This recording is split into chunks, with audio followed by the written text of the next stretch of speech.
wife, and they sat her down at his side in the court. And his attorney got up and said, "Judge, Your Honor, this man is not guilty of any crime. He was just drinking and having a little fun. Now, you see this lovely creature? God's pure flower, God's greatest gift to man, this lovely flower, this lovely white woman, that these people are going to come in here and have you to believe that that man left God's greatest gift to him for this?" Talking about the black woman. So that was all. The white woman lawyer volunteer didn't even get a chance to say a word in the court. Didn't even get a chance, and the judge dismissed. So then all the women in the courtroom, they had packed the courtroom, and they turned to me and they said, "If it hadn't been for you, that man would have been punished. Now you open the floodgates on us. They feel that they can do anything they want to us with impunity. Now what are you going to say?" And I said, "I'm going to say from this day forward, we will meet violence with violence.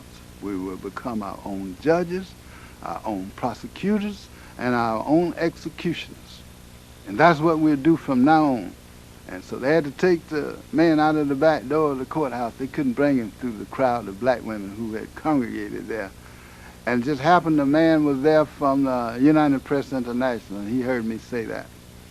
And that night they flashed that. He called me back at midnight, and he wanted to know, say, "You had time to cool off. I've got a statement you made today, and before I send it out on the wire, I'd like to know, do you stand behind that statement?" I said, "Yeah, I stand behind that statement. If you call me back 6 years from now, I'll still stand behind it." And they sent it out all over the country. Next day, just like the world was on fire. And people were calling from everywhere, all kinds of things. Roy Wilkins got on the telephone, and he was calling me from the New York office of the NAACP, and he says, "Williams, you made a statement today, and that's a bad statement. And what we want to do, we want to bring you to New York, and they're going to put you on the network and give you a chance to apologize to white America for what you've said." And I said, "Well, if white America's going to apologize to me first for what they've done to us, I'll apologize to them." He said, "No, you have to apologize because they're associating you with the NAACP." I said, "Well, when I was having all that problem, you didn't feel that we were inseparable?" And he said, "No, you got to go." I said, No, not unless they apologize. You tell them if they apologize to me." Finally, they told my lawyer, who was Conrad Lynn, over in New York, had an office in New York. They called him. He was a volunteer lawyer. And they told Conrad, said, "Conrad, we want you to call Williams and tell him that if he will get up and apologize to white America, we'll make him the biggest Negro leader in the United States." And I asked Conrad, said, "What did you say? What do you want to say about that?" I said, "You tell him." I said, "Go to hell." And he said, "Oh, I've already told him that because I knew that's what you were going to say."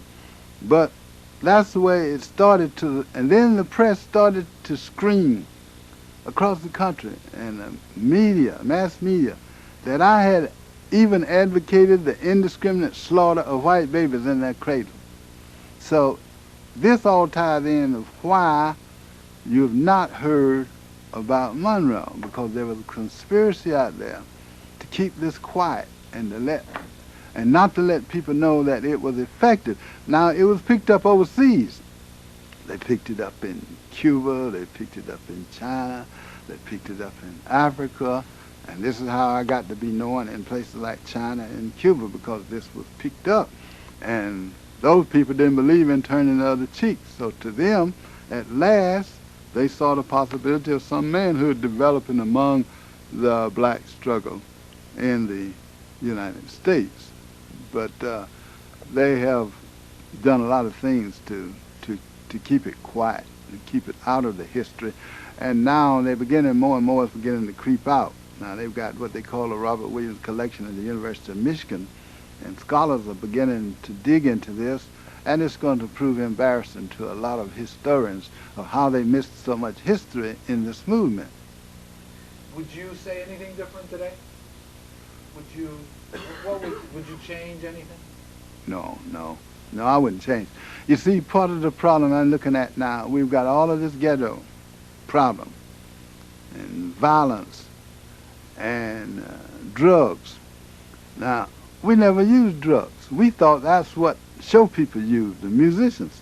We felt high on just resisting, of standing for what was right. And that gave us our high, and we felt great about that. And the situation of violence. They brought all kinds of money into the South, new station wagons, buildings, to establish nonviolent workshops, to convert black people to nonviolence. But today we've got more violence than we've ever had, and I don't know of any workshop, nonviolent workshops, because the violence is ingrown. It's being unleashed against ourselves. So nobody cares about that kind of violence. It's only a great moral issue when other races are involved and it may be on the receiving end. So the problem is we had, in our community, we had some turf problems. The young guys, teenagers from one side of town didn't allow the guys, the young teenagers from my side of town. And they had these fights going on all the time. And the problem was, I found out they didn't have any direction. And after we got them involved in civil rights, we started picketing the swimming pool. Swimming pool had been constructed by the federal government, but they barred blacks from it with federal money. We started that. We started all kinds of demonstrations. And pretty soon these groups came together. And when they got direction, they stopped fighting each other and they turned their wrath toward the power structure.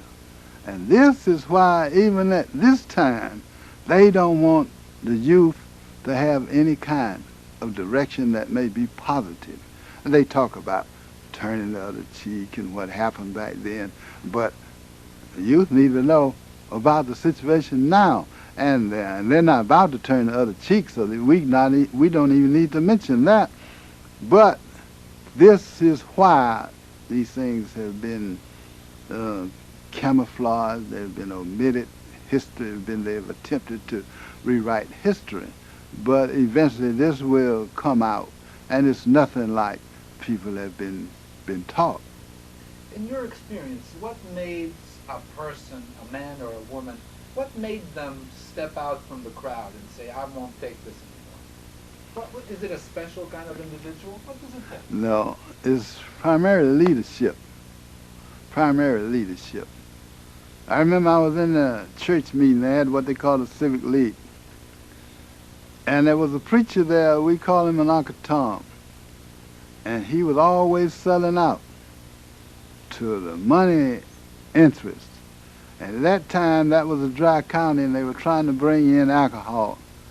And alcohol companies had paid him to push for a vote. Nobody dared to challenge the man because he was a strong preacher.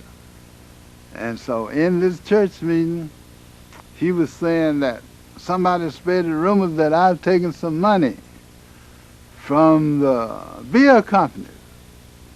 And he said, but nobody will get up and tell you that, will dare to tell.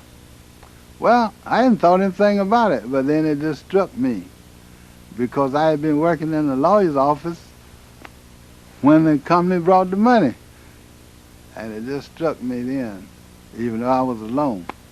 And I got up and I said, yes, Reverend Johnson, I was there when they brought the money. Yeah, I'll say that, yeah, you took some money from the beer. And he told me to get out of the church. He said, get out, leave. So he put me out of the church. But as I was walking out one door, I looked on the other side, and there was a young doctor, young Catholic doctor, black guy, and he was coming out too. So he got out and walked when I did, and then 2 or 3 other people. Then the next day, the deacons of the church came, and they said, Williams, we want you to tell us the truth. Is that the truth? I said, yeah. They said, that's all we want to know. Next meeting, they said, told the preacher, said, step down. And then more and more people started coming like that. But it's a matter that somebody must show some determination and must show some guts. You see, nobody wants to be the first one. Then they're looking to see what will happen to you. And this is why they've always in the South made an example out of the black who will stand up.